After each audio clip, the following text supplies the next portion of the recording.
Hello friends, Satyendra institute for information के online class में आपका स्वागत है। पिछले क्लास में आप लोगों ने रेडियो एक्टिविटी के बारे में कुछ फैक्ट्स जाना। इस क्लास में भी आपको रेडियो एक्टिविटी के बारे में ही और कुछ फैक्ट्स बताए जाएंगे जो कि काफ़ी इम्पोर्टेंट हैं। तो आइए जानने का प्रयास करें। हाफ लाइफ पीरियड, अर्ध आयु काल।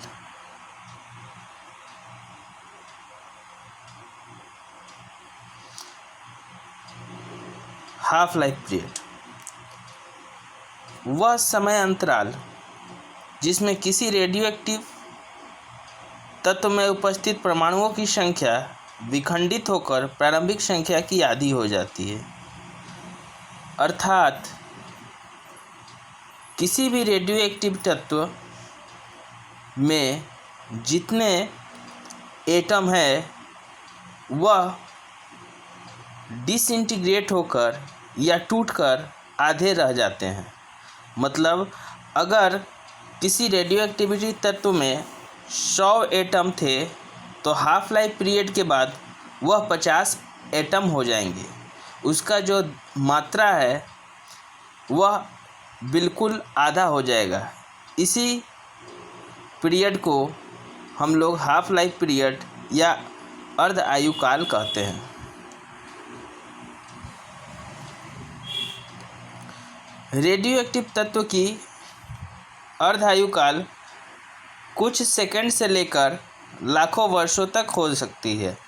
अलग अलग एलिमेंट का हाफ लाइफ पीरियड अलग अलग होता है। कुछ का हाफ लाइफ पीरियड कुछ सेकंड हो सकता है और कुछ का हाफ लाइफ पीरियड लाखों वर्षों तक हो सकता है। जैसे कि पोलोनियम का एक आइसोटोप आपको दिखाया गया है जिसका मास नंबर है 84, जिसका एटॉमिक नंबर है 84 और मास नंबर है 214।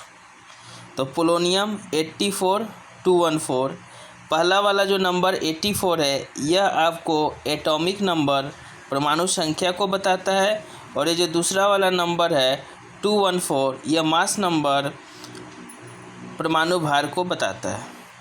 तो इस आइसोटोप का जो हाफ लाइफ अर्धायु है वह मात्र 4 से 10 सेकंड है।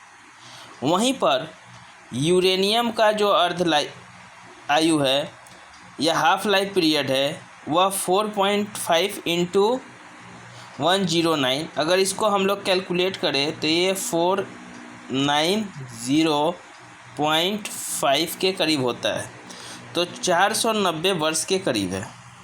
तो इससे हमको समझ में आ गया कि अलग अलग एलिमेंट का हाफ लाइफ या अर्धायु काल अलग अलग होता है।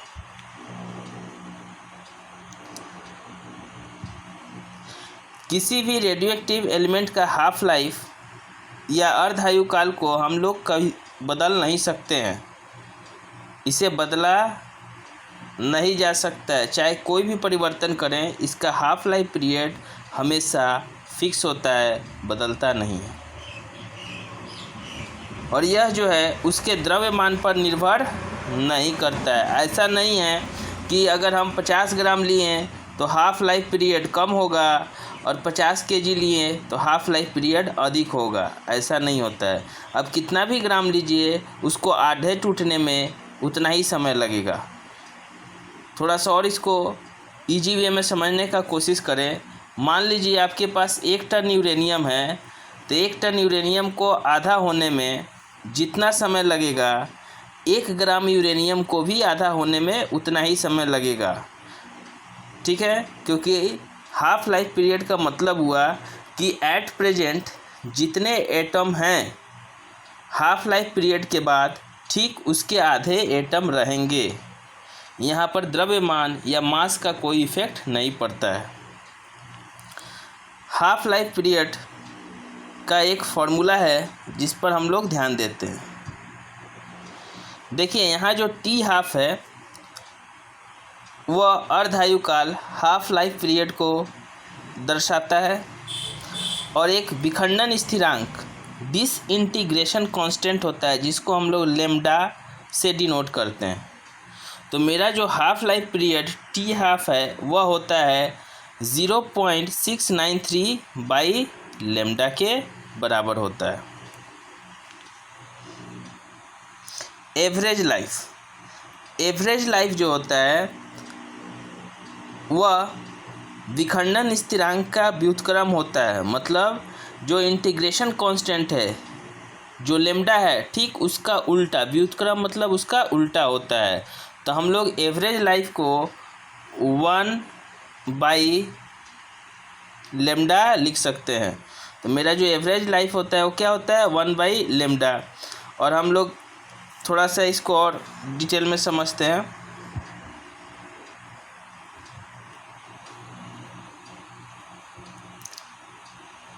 हाँ, यहाँ देखिए आप लोग, जो मेरा हाफ लाइफ था उसको तो हम लोग समझ गए हैं, T12 = 0.693/लेम्डा। और जो एवरेज होता है, एवरेज लाइफ, वो क्या होता है, 1/लेम्डा, लेम्डा के ठीक उल्टा। तो अगर हम लोग इस इक्वेशन से लेम्डा के वैल्यू को निकाल कर पुट करें तो जो मेरा एवरेज लाइफ मिलेगा वह हो जाएगा 1/लेम्डा =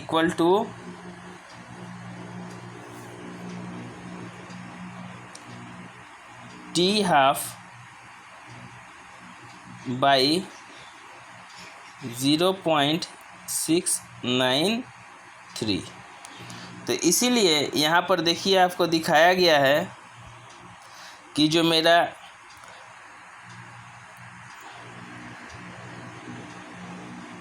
एवरेज लाइफ, औसत आयु है, वो अर्ध आयु को जो वैल्यू है 0.693 उससे डिवाइड करके प्राप्त होता है।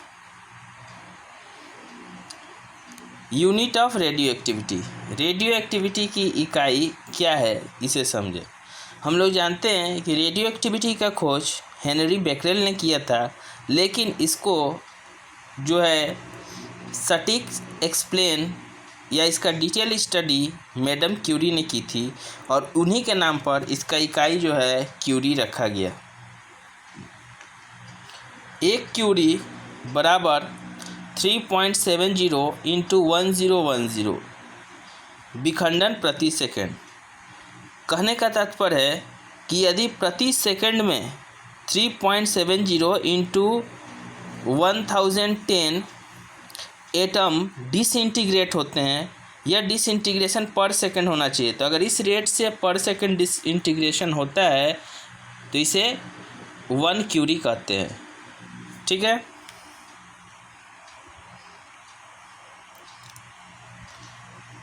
रेडियो आइसोटोप डेटिंग क्या होता है, इसे समझने का हम लोग कोशिश करते हैं।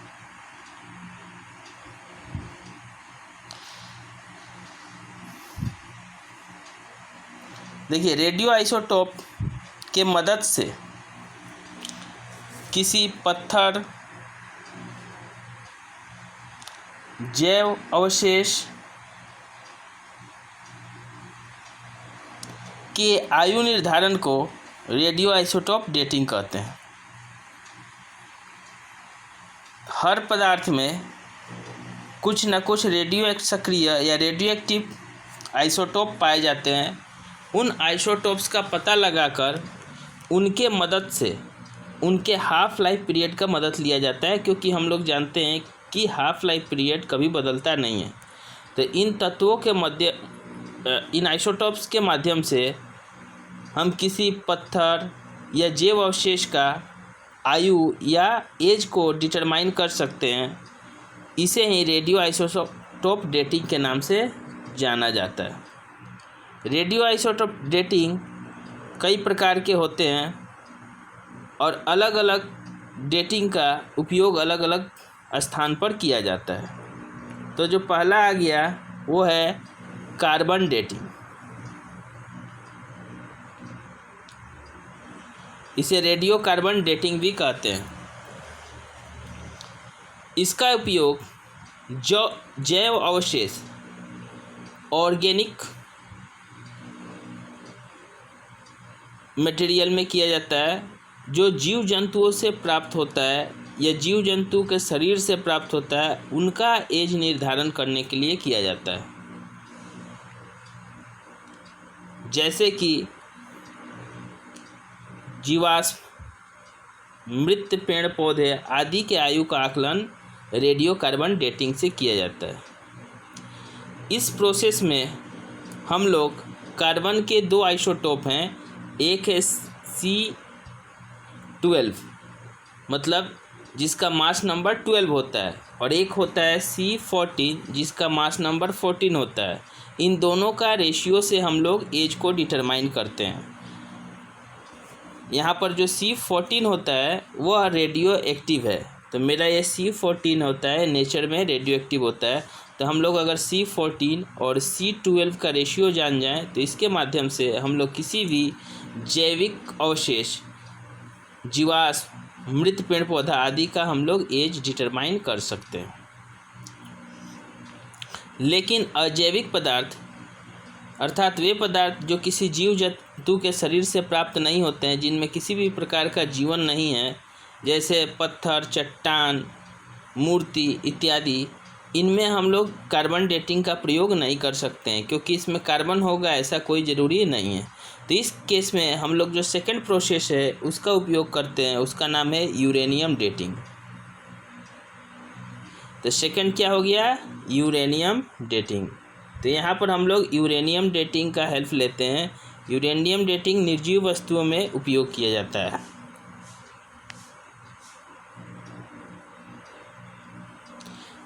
निर्जीव वस्तु जैसे हम लोग को अगर पृथ्वी का एज पता करना हो, या पुराने चट्टान का या किसी भी प्रकार के मूर्ति का एज पता करना हो, तो उसमें यूरेनियम डेटिंग का प्रयोग किया जाता है। एक और डेटिंग होता है जिसे हम लोग बोलते हैं potassium argon dating.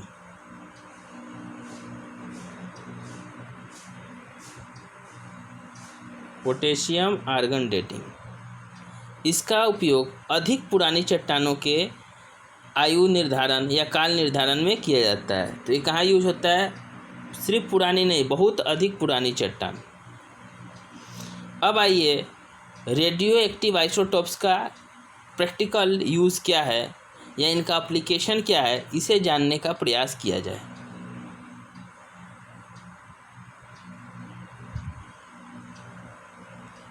Application of radio isotope. सबसे पहले तो हम लोग जान चुके हैं कि रेडियो आइसोटोप्स डेटिंग के माध्यम से हम लोग क्या करते हैं?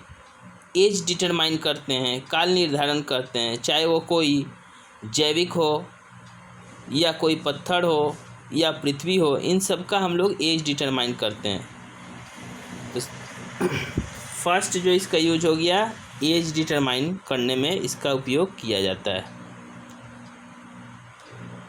इसके साथ ही साथ कुछ रेडियो आइसोटोप्स का उपयोग ट्रेसर्स के रूप में किया जाता है।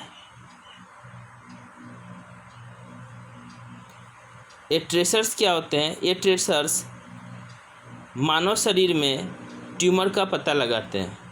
मानव शरीर में कहीं भी अगर ट्यूमर हो जाए तो उसे ट्रेस करने के लिए हम लोग रेडियो आइसोटोप्स का उपयोग करते हैं, जो कि ट्यूमर का पता लगाने में मददगार होता है। साथ ही साथ ज़मीन के अंदर छिपी हुई वस्तुओं का पता लगाने में भी हम लोग रेडियो आइसोटोप का उपयोग करते हैं। ज़मीन के अंदर या जल के अंदर की वस्तुओं का इससे पता लगाया जा सकता है, जैसे कि ज़मीन के अंदर जो पाइपलाइन होता है, गैस पाइपलाइन होता है, तेल पाइपलाइन होता है। साथ ही साथ तेल पाइपलाइन में अगर किसी प्रकार का छेद या रिसाव हो जाता है तो इसे भी हम लोग रेडियो आइसोटोप के माध्यम से जान सकते हैं। इसका उपयोग मेडिकल साइंस में कैंसर के इलाज में किया जाता है, जिसको हम लोग केमोथेरेपी के नाम से भी जानते हैं। इस प्रक्रिया में रेडियो आइसोटोप का यूज सेल्स को नष्ट करने में किया जाता है। कैंसर युक्त या कैंसर ग्रसित कोशिकाओं को नष्ट करने के लिए हम लोग रेडियो आइसोटोप्स का उपयोग करते हैं। इसमें कोबाल्ट का एक आइसोटोप्स है, कोबाल्ट 60, जिसका मास नंबर 60 है और एटॉमिक नंबर 27।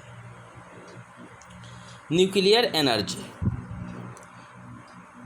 हमारा जो नेक्स्ट टॉपिक है वह है न्यूक्लियर एनर्जी। न्यूक्लियर एनर्जी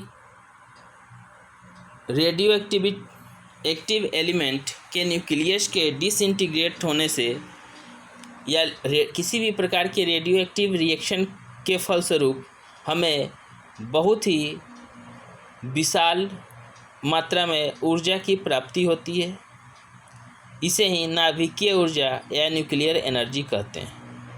नाभिकीय ऊर्जा के प्रमुख दो स्रोत हैं। पहला, नाभिकीय विखंडन, न्यूक्लियर फ्यूजन।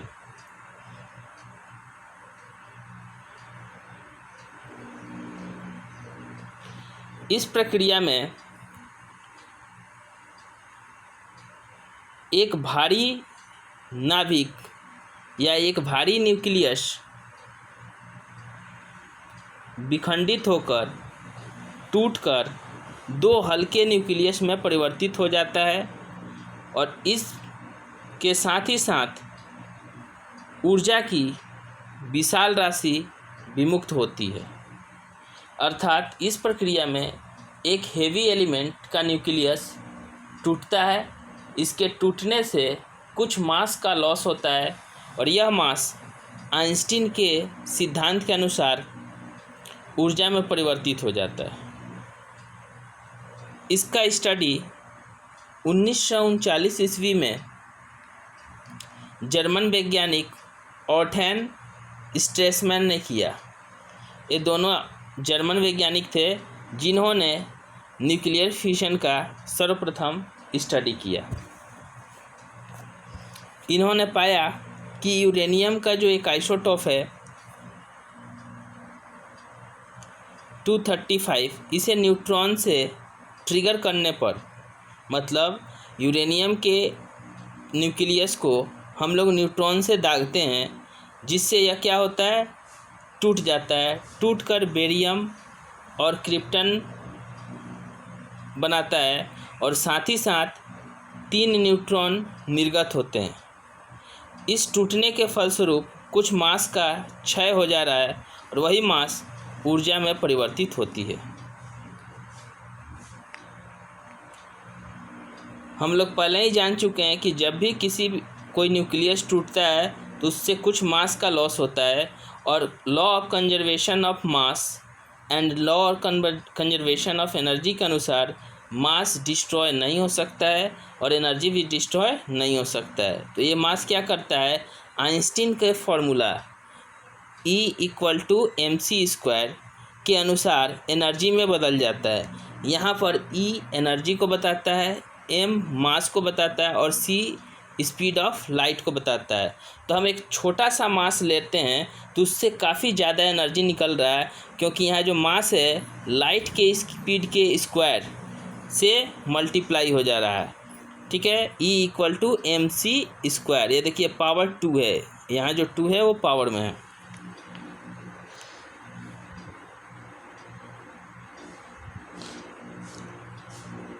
अब थोड़ा इसको हम लोग डिटेल में समझने का कोशिश करते हैं। अभी अभी हम लोगों ने जाना कि जो हमारा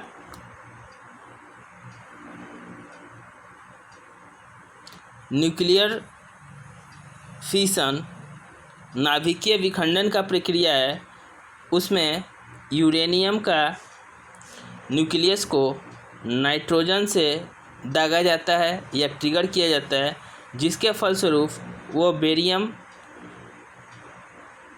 और क्रिप्टन में टूट जाता है। साथ ही साथ 3 न्यूट्रॉन उत्पन्न होते हैं। यहाँ देखिए न्यूट्रॉन का जो एटॉमिक नंबर होता है 0 होता है, इसलिए यहाँ 0 दिखाया गया है और उसका मास नंबर 1 होता है, इसलिए 1 दिखाया गया। साथ ही साथ ऊर्जा का विशाल स्रोत प्राप्त होता है। यह एक प्रकार का चैन रिएक्शन है। चैन रिएक्शन क्यों है, इसे समझें। मान लीजिए न्यूट्रॉन है और ए जो है यूरेनियम का न्यूक्लियस है। इस न्यूट्रॉन से यूरेनियम को जब दागा जाता है तो ये यूरेनियम क्या होता है, ब्लास्ट करता है, टूट जाता है। टूटने के साथ साथ फिर से 3 न्यूट्रॉन उत्पन्न होते हैं जो यहाँ पर दिखाई गए हैं। ये तीनों न्यूट्रॉन फिर जाकर न्यूक्लियस के यूरेनियम के न्यूक्लियस को दागते हैं और फिर से ब्लास्ट होता है और फिर 3 न्यूट्रॉन निकलते हैं।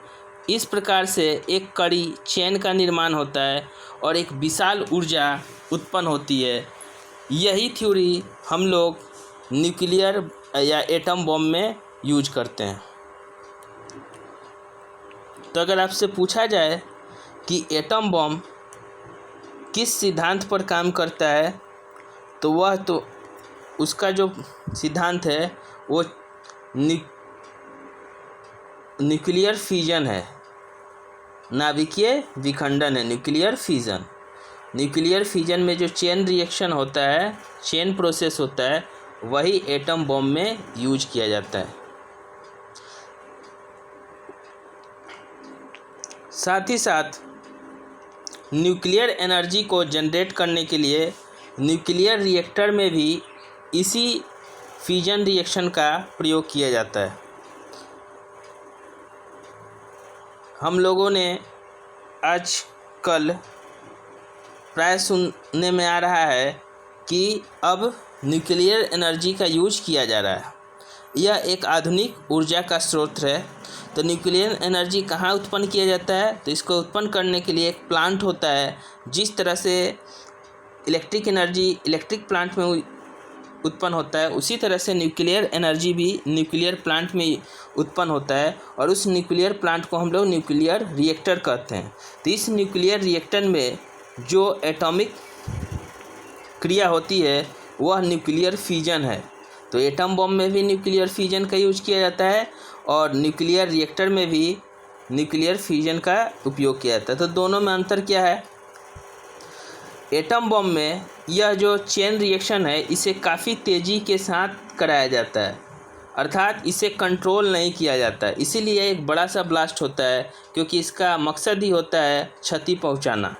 लेकिन न्यूक्लियर रिएक्टर में यह जो चेन रिएक्शन है इसे कंट्रोल्ड वे में किया जाता है, रचनात्मक और शांतिपूर्ण तरीके से संपन्न किया जाता है, कंट्रोल्ड वे में किया जाता है। इसीलिए ब्लास्ट नहीं करता है और इस एनर्जी का हम लोग उपयोग अपने कार्यों में करते हैं।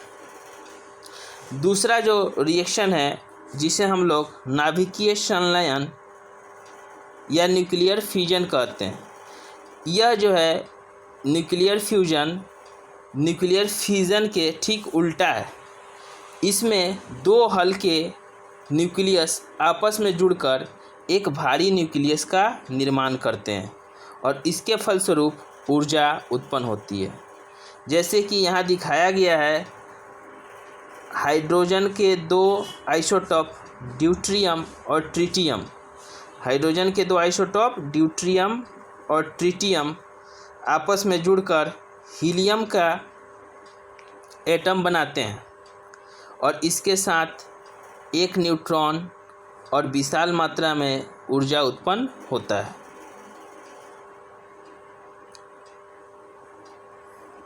यह क्रिया काफ़ी उच्च तापमान पर होती है।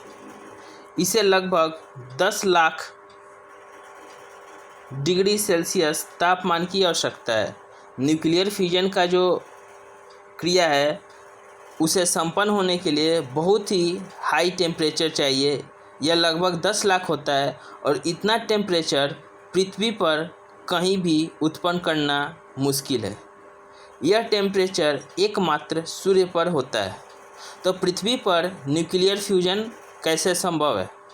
तो न्यूक्लियर फ्यूजन करने के लिए सबसे पहले हम लोग न्यूक्लियर फिजन करते हैं, अर्थात फ्यूजन के लिए हम लोग एटम बॉम्ब को ब्लास्ट करते हैं, क्योंकि उसी से इतना तापमान उत्पन्न हो सकता है। तो यहाँ पर ट्रिगर मैकेनिज्म, जैसे वहाँ ट्रिगर करने के लिए न्यूट्रॉन का यूज किया गया था, यहाँ ट्रिगर करने के लिए न्यूट्रॉन का नहीं, एटम बॉम्ब का प्रयोग किया जाता है। तो आप लोग समझ चुके होंगे कि संलयन से पहले विखंडन का क्रिया जरूरी है। अगर न्यूक्लियर विखंडन होगा तभी 10 लाख डिग्री सेल्सियस का तापमान उत्पन्न होगा और इसी तापमान के चलते नाभिकीय संलयन का भी प्रक्रिया होगा।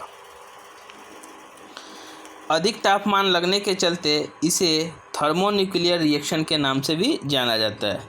यह क्रिया सूर्य पर होती है। सूर्य पर प्रति क्षण यह क्रिया चलती है। प्रति क्षण लाखों हीलियम के एटम बनते रहते हैं और उससे ही सूरज को ऊर्जा प्राप्त होती है। साथ ही साथ हाइड्रोजन बॉम्ब में भी इसी प्रक्रिया का प्रयोग किया जाता है। तो हाइड्रोजन बॉम्ब में हम लोग न्यूक्लियर फ्यूज़न का प्रयोग करते हैं। यह जो है एटम बॉम्ब से कई गुना ज़्यादा ताकतवर होता है। तो जो हाइड्रोजन बॉम्ब है वह एटम बॉम्ब से काफ़ी अधिक ताकतवर होता है।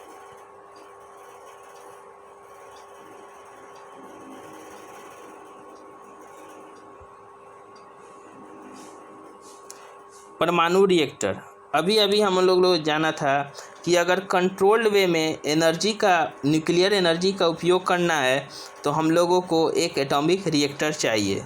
तो आइए जाने एटॉमिक रिएक्टर कैसा होता है। एटॉमिक रिएक्टर में हम लोग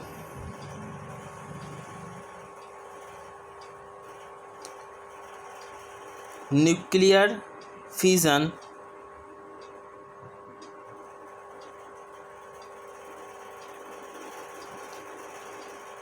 का चेन रिएक्शन चलाते हैं।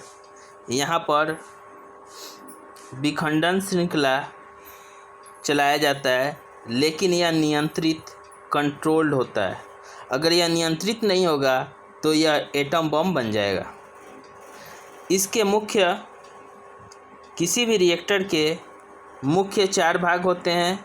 एक कोर, दूसरा मंदक, तीसरा शीतलक और चौथा परिरक्षक। कोर जो कि उसके सेंटर में होता है, मॉडरेटर, कूलेंट और सबसे बाहरी कवच जो सुरक्षा प्रदान करता है उसको शील्डिंग कहते हैं। अब इससे जुड़े कुछ तथ्यों को जानें। हम लोगों को रिएक्टर के बारे में डिटेल स्टडी का कोई ज़रूरी नहीं है, इससे जुड़े कुछ की एलिमेंट्स को ही जानना है। देखिए यहाँ जो मंदक या मॉडरेटर है, मॉडरेटर के रूप में कौन काम करता है इसे समझे। तो देखिए किसी भी एटॉमिक रिएक्टर में मॉडरेटर के रूप में या मंदक के रूप में भारी जल D2O का उपयोग किया जाता है। साथ ही साथ ग्रेफाइट का भी प्रयोग किया जाता है। जब ग्रेफाइट का उपयोग मंदक के रूप में होता है तो इस प्रकार के रिएक्टर को एटॉमिक पाइल कहते हैं। और जब भारी जल का उपयोग मंदक के रूप में होता है तो इस प्रकार के रिएक्टर को स्विमिंग पूल रिएक्टर कहते हैं। एक और तथ्य को जानिए, जब जल का उपयोग होता है तो उसे वेट कहते हैं, वेट मतलब गीला। और जब ग्रेफाइट का यूज होता है तो उसे ड्राई कहते हैं। तो इसे थोड़ा सा अपने माइंड में फिट कर लीजिएगा कि जब भी D2O भारी जल मॉडरेटर के तरह यूज किया जाए तो इस नेचर के रिएक्टर को एटॉमिक पाइल रिएक्टर कहा जाता है। और जिस रिएक्टर में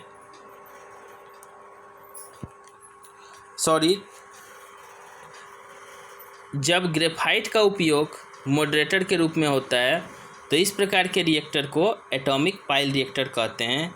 और जब भारी जल का उपयोग मॉडरेटर के रूप में होता है तो इसे स्विमिंग पूल रिएक्टर कहते हैं, क्योंकि यहाँ पर हम लोग एक तरह का जल का प्रयोग कर रहे हैं। कूलेंट या शीतलक, किसी भी रिएक्टर में कूलेंट का उपयोग होता है तो यहाँ पर कूलेंट के रूप में सोडियम और पोटेशियम के द्रवित मिश्र धातु का उपयोग किया जाता है। कूलेंट के रूप में लिक्विफाइड सोडियम एंड पोटेशियम के एलॉय का उपयोग किया जाता है।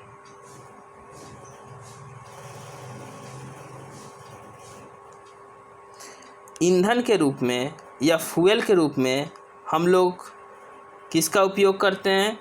तो यहाँ पर हो गया यूरेनियम या प्लूटोनियम।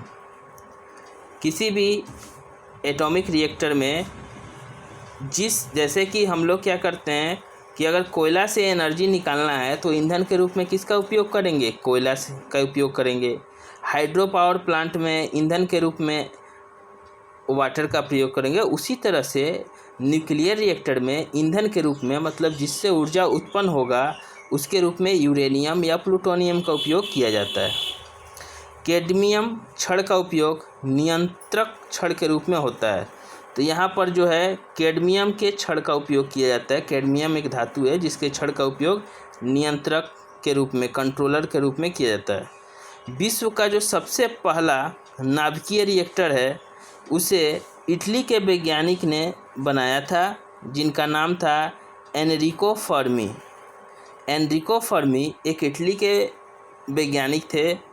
इन्होंने पहला न्यूक्लियर रिएक्टर बनाया और यह रिएक्टर कहाँ बनाया गया? यह इटली में नहीं बनाया गया, यह शिकागो में बनाया गया।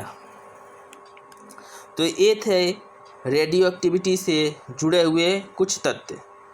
और भी तथ्यों को जानने के लिए बने रहिए हमारे YouTube channel Satyendra institute for information के ऑनलाइन क्लास में। धन्यवाद।